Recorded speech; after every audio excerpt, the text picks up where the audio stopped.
Байға тегіс шегіртке деп жазыпты. Коллаж авторына не айтар едің? Менің Айнұр Тұрсынбаевамды сақау шегіртке дейтін кім ол?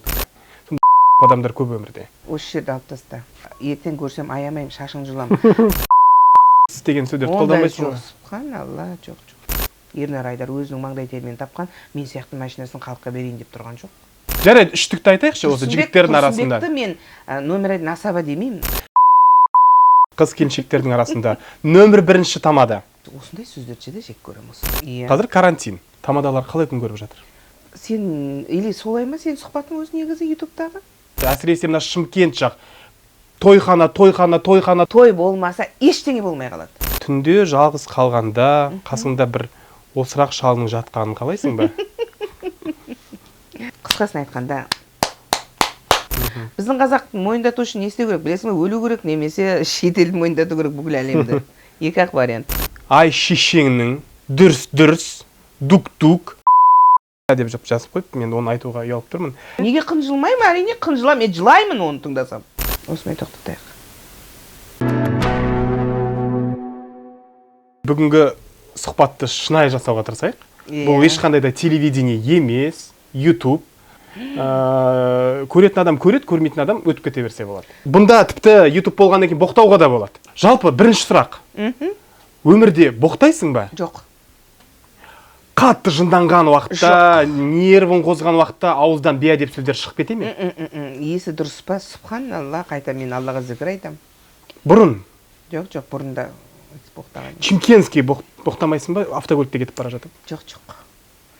Автокөлікте менен асқан сабырлы адам жоқ. Қайта қанша қасымда отырып, жынданып отырған, боқтап отырған адамдарға сабыр болуды үйретіп отырам.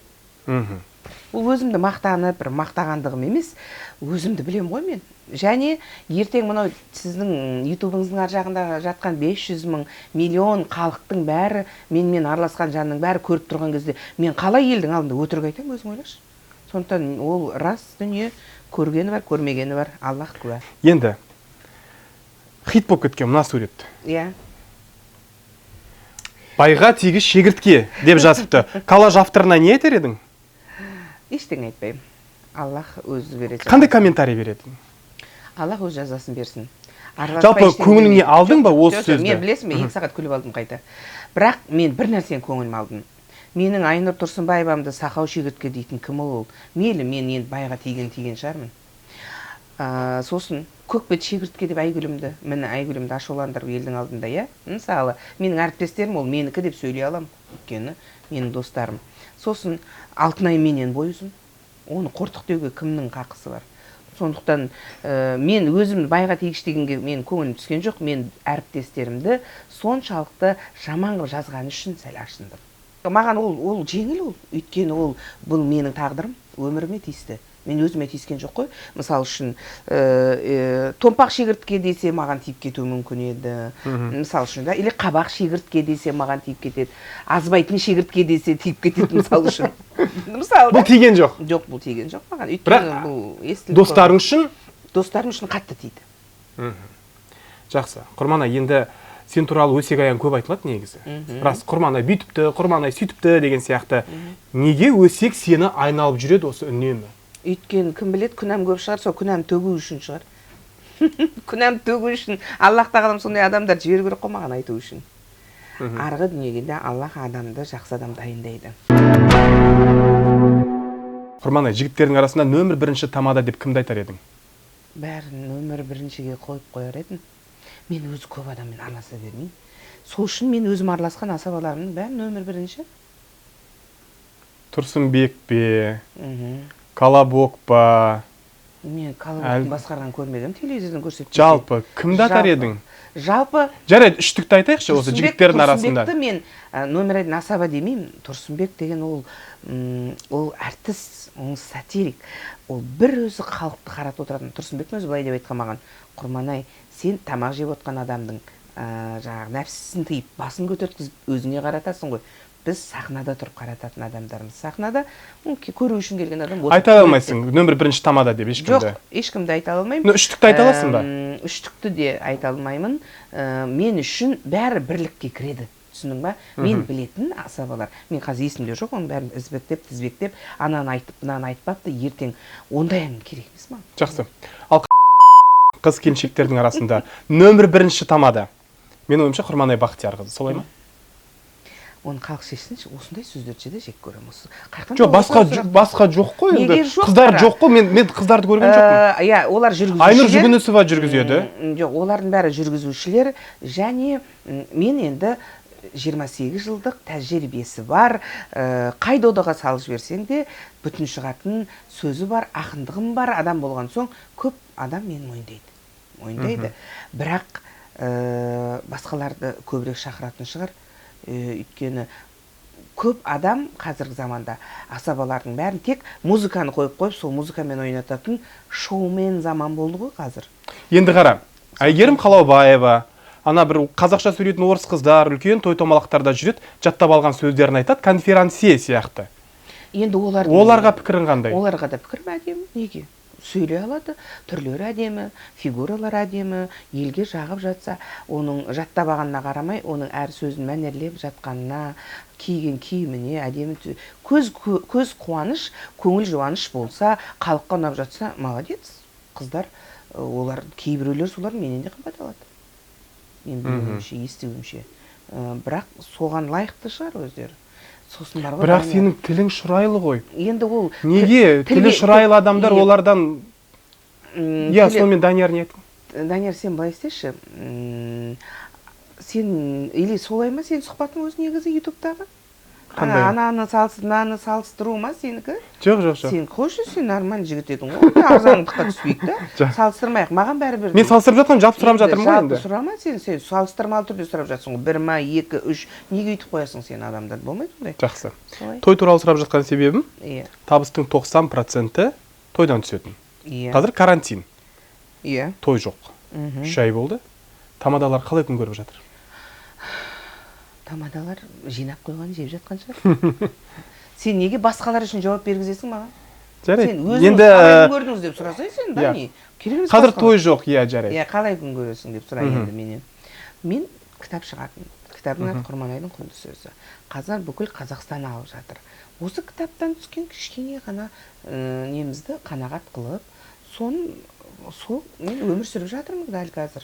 Карантин бәрібір өзінің зиян тигізді ғой бәрібір. Тигізеді бәріне. Той бизнеске. Енді қара, той болмаса, базарда сауда жүрмейді, киім өтпейді. Той болмаса, базарда продукт өтпейді.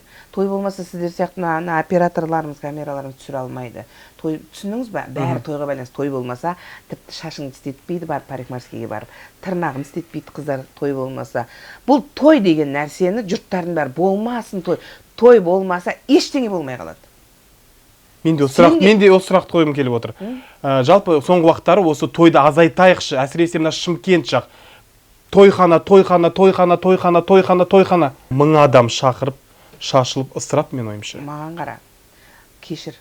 1000 адамды шақырған адам 1000 адам не тегін келіп жатыр ма не саған? Тойыңа? Тойын алып келмей ма не? Сен 1000 адамды шақырып қойып, тегін тамақ беріп, тегін ас беріп жатқан жоқсың ғой сен.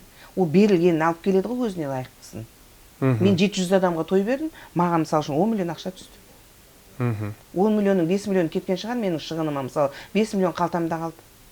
700 адам мен шығындалып қаптым ба не сонда? Мен зато қазір бәріне беретінді беріп, өлеңімді жазып, жайлап, сол ақшаны қайтадан жаратып, таратып, елге беріп жатырмын. Жоқ, еуропалықтар 50 адам басын қосады да той өткізе салады ғой. Еуропалықтар не істеп жатыр екен енді? Еуропалықтар тойдан көріп жатқан жоқ қой, сен Еуропада отырған жоқсың, Данияр. Еуропа айлық төлейді, пәлен, миллион евро төлейді, пәлен евро төлейді. Ол сол евроны алады да жұмысына барады, азында келеді, кешкісін келеді, болды, содан басқа істейтіндері жоқ қой. Не қызық көріп жатыр Еуропа?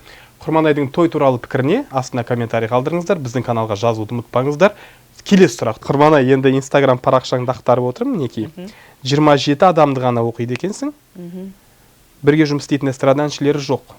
Бәріне шаршадың ба? Шыныңды айтшы. Жоқ, шынымды айтам, шаршаған. Не үшін оқымайсың? Ана өзің текст жазып берген адамдарды. Керек кезде кіріп оқимын. Сағынған кезде кіремін да оқимын не болып жатқан. Сен зачем оның бәріне жазылып, аны бекерге бетіне шыға береді, ол керек емес кезде. Түсінің ба? Шаршадың ғой демек бәрі. Шаршағаннан емес ол. Ол іздеген адамды сағынып көру деген сөз. Оның күніге салып жатқан постын қайта-қайта көріп, күніге көріп жүрген адам сияқты болғым келмейді. Мен сағынысып көріскенді жақсы көремін. Өзі не істеп жатыр екен деп. Өзім кіремін, арнайы бір әртіске бір күнімді бөлемін. Соның бүкіл несін көріп, астына әрқайсысына жазып кетемін. Мен кеше Тамараны көріп қойдым. Бүгін Мәдинаны көрейінші деп Мәдинаға кіремін.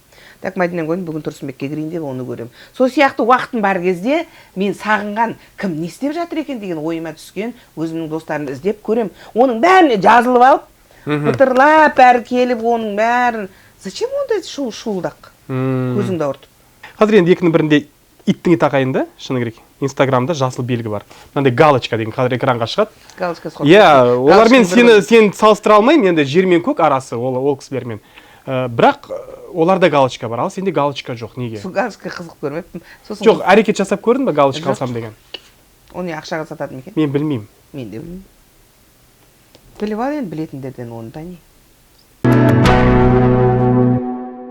Махаббатта не үшін жолың болмады деп ойлайсың? Мүмкін кілтипан өзіңнен шығар. Әрине, екі жақтан Мүмкін болады. сенімен тұру қиын болған шығар. Иә, менімен тұру өте қиын. Өте қиын менімен тұру. Мен білмеймін олар не. Енді мен тіпті қатты, может быть, беріліп кететін шығармын, еркелетіп жіберетін шығармын. Менде кілтипат жоқ. Мен өзім білем оны. Просто олар кімді іздеген, кіммен тұрады, өз қадірімді білмеген ғой. Беттеріне де айта аламын олардың ертең көрсем. Қадірімді білмесе не істеймін мен оларды? Қадірімді білетін адамды өлгенше іздеймін. Сүттен ақ судан тазасың. Альхамдулиллах. Ақпын деймін, бірақ олар не істейді? Мен өнерімді мен жабамаймын ғой. Өнерімді тығып қойып, может быть, солай отырғызып қоятын кезде мен бәрібір өнерімді аңсап шығып кеткен шығармын. Келесі сұрақ. Құдайға шүкір, енді жалғыз емессің, балаларың бар, немере бар ғой? Әрине. Немере бар, түпәй. Енді бірақ түнде жалғыз қалғанда, қасыңда бір осырақ шалының жатқанын қалайсың ба? Қаламай. Отырып алайық. Осырақ жайғасып отырып алайық, иә. Тем более осырақ қаламаймын. Қалайсың ғой? Ішіңмен. Жоқ, шынымен қаламаймын. Үйреніп қалдың осы өмірге. Үйреніп қалдым. Ай дейтін әже, қой дейтін қожа жоқ. Одан емес, сен ай дейтін әже, қой дейтін қожа. Данияр, сен бір нәрсені түсін. Мен бір үйдің үлкенімін. Мен ай дейтін қожаға да қарауға уақыт жоқ. Маған қожа адам көп действительно. Маған қожа ата-анам, маған қожа бауырларым. Мен сол үшін жаратылған адам сияқтымын. Маған қожа бала-шағам. Ананы киімім, мынаны киімім, не жерге бармаңыз, онаны үйтпеңіз, мынаны бүйтпеңіз. Мен қожа болатын адам жоқ қайта. Сен ана үй, сен ана бүйт дейтін. Маған бүкіл Қазақстан қожа ғой жаным. Сен түсінесің ба соны? Сен бұның айырмашылығын түсінесің ба? Бұл мына айырмашылықпен бірдей ғой. Қашықтықпен сүюді шатастырып алатын қазақтың айырмасымен бірдей. Мен қожа болатын адам жоқ қайта.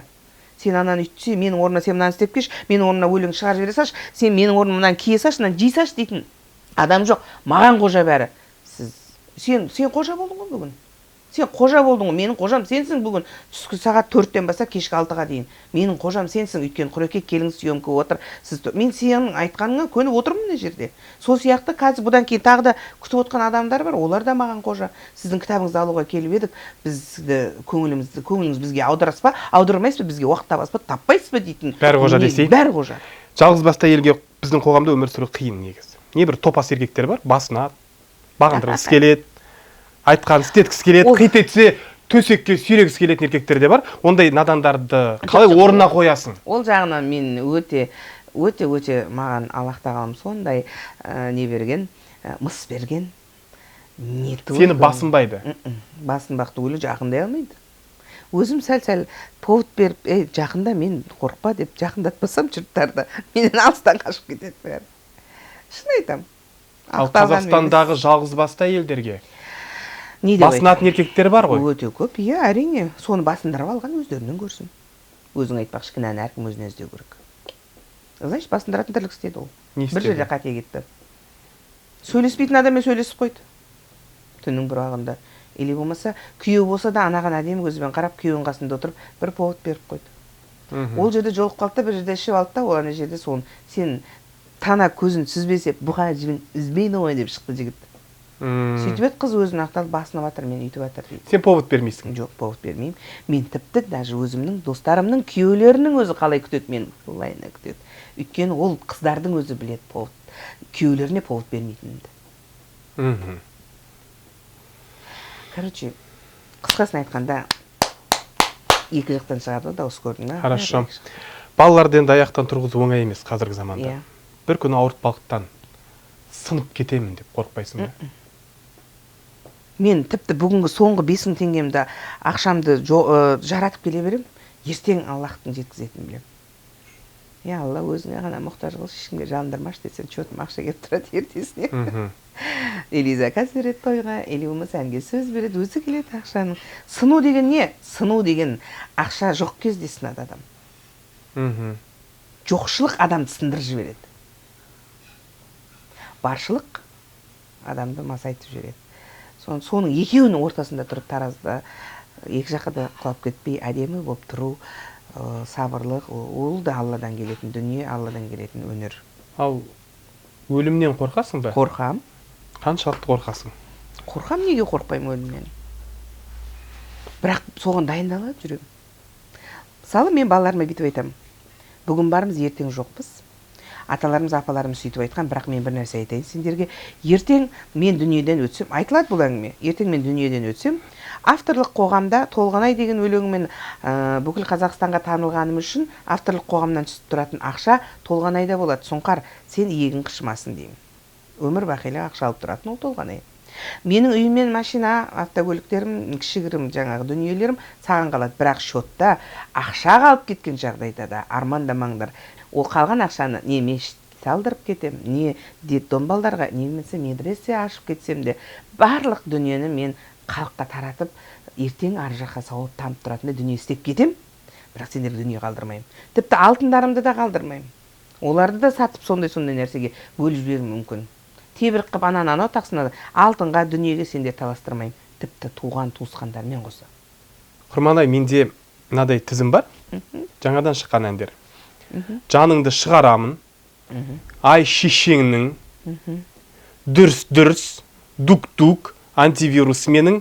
Инста ВК гүлдері. Автор сен емес. Мен, конечно, мен жазбаймын ондай сөздерді. Баяғы Шөмішбай Сариев, Тұманбай Молдағалиевтер мынаны естісе, өздерін орып жіберетін шығар. Өзіңді орып жібермейсің бе осындай сөздерді? Жоқ. Бұл адамдармен мүлдем сені салыстырмаймын. Сен мүлдем бөлек ақынсың. Айтшы енді бір цехта жүрсіңдер ғой бәрібір. Жоқ, мен ештеңе айта алмаймын. Саналар соған жетсе, мен емес оларды кінәлайтын, или болмаса жаңағыдай қаралайтын. Аллах сана берсін, басқа ештеңе айта алмаймын. Не деймін, мен сонда тыңдап жатқан халық, мен оларды ақтап алатын болса, ақтамай даттайтын болсам, оларды тыңдап жатқан адамдардың бәрін даттап, тағы мойныма күнә көтергім келмейді. Айттым ғой мен саған. Саған бәрібір. Жоқ, бәрібір емес маған. Мен не істей аламын? Жүрегім ауырып, тыңдамаңдар. Не өлең деп айғайлайын ба сен? Данияр, қойшы. Бәрібір емес маған. Бірақ ішіңнен қынжылғанменен, енді соларға қарсы қынжыласың ғой, негізі. Неге қынжылмаймын? Әрине қынжылам, мен жылаймын оны тыңдасам. Отырып алып, ішімге көрсетпей. Құдай, ертең немерелерім қандай ән тыңдайды деп. Енді біз бұрын ақындардың өлеңдерін жаттап өстік. Кітап көп оқыдық. Қазіргі жастар кітап неге оқымайды осы? Адамдар айтшы маған. Неге олар күні түні ВК-да, неге күні түні Инстаграмда біреудің аккаунтын белгілеп тұрып бір-бірімен ұрысады, қырылысады. Қазір маған да комментарийдің астына жазады олар, мен білем оларды. Айтшы. Енді неге кітап оқымайды, айтшы. Кішкентайында кітап оқып өстің өзің. Сен біздің заманды жалыстырмасай, қазір осы телефон деген енді интернет желісі қазір дамыған заманда әрине интернетпен кітапты сатып жатыр жұрттар қазір. Сол үшін кітап оқымайды. Қазір телефонда тіпті кітапты оқуға ерінген адам жұмысын істеп бара жатып, озвучкасын тыңдайды қазір кітаптың аудиозаписін. Енді кітапты оқыту үшін не істеу керек халыққа? Мен білмеймін. Маркетинговый ход. Жауап бере алмайсың. Кітапты оқыту үшін оқысыншы деп мен шығардым ғой кітапты. Мен істейтін амалын жасап жатырмын, Данияр. Осыны оқысын, халық көрсін деп. Жақсы, бұл не кітап? Құрманайдың құнды сөздер. 101 құнды сөзі бар кітап. Ішінде арнаулар мен әндерге жазылған сөздердің сөздері бар. Бұл кітаптың, бұл алғашқы кітабың сен? Жоқ, үшінші кітабың. Үшінші кітабың. Алдындағы екі кітаптың аттары қалай аталатын еді? Толғанай және Жансерігім қаламым. Енді бірақ бар жоқ демеші. Мен өзім, маған енді өзің ойлашы, сонша мың кітап шығардым. Қазірше мен таралғаны бір 3000-нан аса кітап таралды. Енді 3000 адам да жаман емес қой. Ол шіруші өмір өліп қалды, кітап оқымайды емес қой. Қаншадан бағасы? 5000 теңгеден. 3000 адам алып жатыр кітапты. Баяғы әжелеріміз, апаларымыз, мен үлкендер әрине, сосын әйелдер қауым мені жақсы көреді. Балаларымызға жаттаңдар мына өлеңді деп. Садиктегі балаларға жазылған өлеңдер бар. Мектептегі оқушыларына, балаларына жазылған ішіндегі ата-ананың, ененің, келінге деген рахмет. Қазір мейірім қалмады дейді. Мейірімді адамдар бар өмірде. Мен көріп жүрмін. Құрманай, мен білем сен мықты кітап жазатыныңды. Енді қазір халық мына сол 5000 теңгесін болмайтын бір адамдарға лотереяға беріп жатыр ғой. Иә. Мен соны түсінбеймін негізі. Осындай құнды дүниелерді неге сатып алмайды деген менде сұрақ бар. Кітабыңды мен сатып алсам ба деп едім. Тікелей эфирде қазір осы көрерменге мінекей Құрманай Бақтиярқызы, Құрманайдың құнды сөздері қымбат емес, 5-ақ мың теңге. Сондықтан да анау біреулердің лотереясына қатысқанша осындай құнды дүниелерді алғандарыңыз әлде қайда. Енді биыл 45 жасқа толып отырсың. Мерейтой, осыған байланысты Алматыда дүрілдетіп тұрып шығармашылық кеш өткіземін дедің, лотерея ойнатам дедің, карантинге байланысты бәрі қалды. Лотереяны тоқтаттың, Ернар Айдардан кейін ойландың ғой. Ойландық. Әрине ойланасың. Тоқтаттың ба әлде ойнатасың ба әлде? Егер кітабым бәрі өтіп кетсе, мен ойнату деген сен ойша қою керек. Сыйлайсың ба деп айту керек. 20 мың оқырманы кітап алып жатса, ішіндегі ең жолы болғыш біреуге өз көлігіңді тебірік қып сыйлауға бергің келе ме, келмей ме, сен соны сұра менен. Кеше солар звондайды маған, сол Ернар Айдардан кейін мен айтам, Ернар Айдар біреудің машинасына реклама қылды. Ернар Айдар өзінің маңдай термен тапқан, мен сияқты машинасын халыққа берейін деп тұрған жоқ. Түсінің ба? 5 миллионын құйып, 5 миллион кредит қалған машинам, оны да айтып қоя алмаймын. Өзім соның еңбектеніп отырып құйдым мен мысал үшін. Оның процентін есептегенде 13 миллионға түседі менің машинам. Мысал үшін. Енді ойнатпайсың болды. Жоқ, ойнату деген айтпашы деймін саған. Ойнату емес ол, сыйламайсың ба? Деп сұрасай, сыйлаймын кітабым өтіп кеткен кезде. Болды ғой. Концерттің алдында, өйткені концерттің алдында ойнаймын, бұны жаңағы концерттің алдында сыйлауға тырысамын, өйткені концерт менің берілетін сыйлығымның ішінде халыққа берілетін. Бәрі айтады өмір, алдында таныстары, өңшең звездалар отырып алады дейді. Мен алдына 200 орын халыққа берейін деп тұрмын. Апрельде, сәуір айында болады деп жоспарлап едің, енді қашанға қойып отырсың? Енді тыңда, енді биыл бола ма, ол ендігі жыл бола ма, мына карантин. Бір Алла біледі. Өйткені июнь, апрель, май, июнь, июль, августтегі әншілер ары қарай жылжытты, менікі вообще ендігі жылға алып кетейін деп тұр. Сол үшін билет сатып алғандар билетіміздің ақшасын қайтып аламыз ба дегендерге биыл болмаса ендігі жыл болады. Ниет қылып сол билетіңізді сақтап қойыңызшы. Сол концертке келесіз.